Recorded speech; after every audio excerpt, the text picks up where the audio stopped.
వారం రోజుల ముందే ఏపీ తెలంగాణ ప్రాంతాలకు నైరుతి రుతుపవనాలు విస్తరించాయి. ఏపీని ఆవరించి ఉన్న ఉపరితల ద్రోణి ఛత్తీస్గఢ్ వరకు వ్యాపించింది. రానున్న 24 గంటల్లో పశ్చిమ మధ్య బంగాళాఖాతంలో ఉపరితల ద్రోణి బలపడి అల్పపీడనంగా ఏర్పడే అవకాశం ఉంది. దీని ప్రభావంతో కోస్తా జిల్లాల్లో తేలికపాటి ఈదురుగాలులకు అవకాశం ఉంది. రాబోయే 4 రోజుల్లో ఉత్తర, దక్షిణ కోస్తా జిల్లాల్లోని పలు చోట్ల భారీ వర్షాలు కురిసే అవకాశం ఉందంటున్న వాతావరణ శాఖ అధికారి జగన్నాథ్ కుమార్ తో మా ప్రతినిధి రాజు ఫేస్ టు ఫేస్. రాష్ట్రాల్లో నైరుతి రుతుపవనాలు ప్రవేశించాయి. అసలు వాటి గమనం ఎట్లా ఉంది?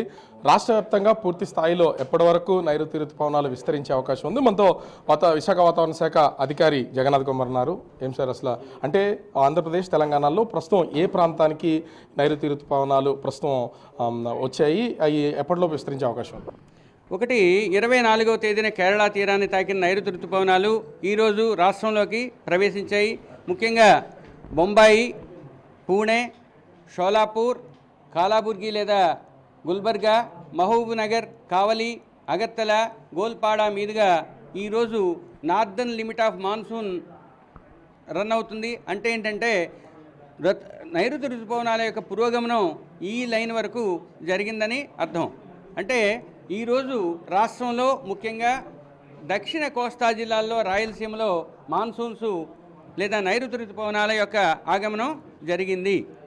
అయితే వీటితో పాటు ఒక అల్పపీడనం మరఠ్వాడా పరిసర ప్రాంతాల్లో ఉన్నది. ఆ అల్పపీడనానికి అనుబంధంగా ఒక ఉపరితల ఆవర్తనం కూడా కొనసాగుతుంది. ఈ ఉపరితల ఆవర్తనానికి అనుబంధంగా ఒక ఉపరితల ద్రోణి మరఠ్వాడా నుంచి north Telangana, south Chhattisgarh, south Odisha మీదుగా ఉత్తర కోస్తా ఆంధ్రప్రదేశ్ పైగా 3.1 నుంచి 5.8 కిలోమీటర్ల ఎత్తులో ఉన్నది. ఇది దక్షిణ దిశకు వంగి ఉన్నది.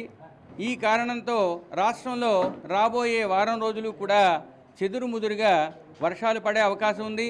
ముఖ్యంగా ఉత్తర దక్షిణ కోస్తా జిల్లాల్లో రాబోయే 6 రోజులు కూడా తేలికపాటి నుంచి మోస్తరు వర్షపాతం కొనసాగుతూ 7వ రోజు కొంచెం స్థితి తగ్గుతుంది. తరువాత రాబోయే 5 రోజులు కూడా ఉరుములు మెరుపులు ఉండే వర్షం అవకాశం ఉన్నది. రాబోయే 5 రోజులు ఉత్తర కోస్తా జిల్లాల్లో 40 నుంచి 50 కిలోమీటర్ల వేగంతో స్థిరమైన బలమైన గాలులు వీచే అవకాశం ఉన్నది. అంటే ముఖ్యంగా చూస్తే ప్రతి సంవత్సరంతో పోలిస్తే ఇప్పుడు నైరుతి రుతుపవనాలు ఎంత తొందరగా వచ్చాయి, ఎన్ని రోజుల ముందుగా వచ్చాయి? నైరుతి రుతుపవనాలు యొక్క సాధారణ తారీఖు ఆంధ్రప్రదేశ్కు జూన్ 5వ తేదీ, అంటే ఈరోజు 26, కాబట్టి అప్రాక్సిమేట్గా 10 రోజుల ముందు, 9 నుంచి 10 రోజుల ముందు వచ్చినట్టు. బంగాళాఖాతంలో ఏమన్నా అల్పపీడనం ఏర్పడే అవకాశం ఉందా? రాబోయే 24 గంటల్లో పశ్చిమ మధ్య బంగాళాఖాతం, దానికి ఆనుకుని ఉన్న ఉత్తర బంగాళాఖాతంలో ఒక అల్పపీడనం ఏర్పడే అవకాశం ఉన్నది. అంటే దీని ప్రభావం వర్షాల మీద ఏ విధంగా ఉండే అవకాశం ఉంది? ఈదురుగాలులు కానీ, ఉరుములు మెరుపులు, పిడుగులు పడే అవకాశం ఉంది? ఈ ప్రభావం మామూలుగా మాన్సూన్ యొక్క పురోగమనానికి ఉపయోగపడుతుంది.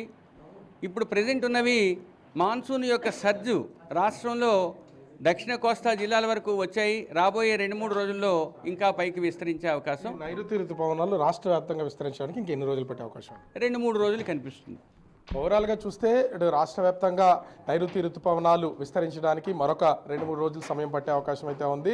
అయితే బంగాళాఖాతంలో 2 రోజుల్లో ఈ అల్పపీడనం ఏర్పడే అవకాశం ఉంది. దీని ద్వారా రాష్ట్ర వ్యాప్తంగా 7 రోజులు వర్షాలు కురిసే అవకాశం ఉందని విశాఖ వాతావరణ కేంద్ర అధికారి జగన్నాథ్ కుమార్ చెప్తున్నటువంటి పరిస్థితి కనిపిస్తోంది. కెమెరామెన్ రాముతో రాజు, బిగ్ టీవీ, విశాఖ.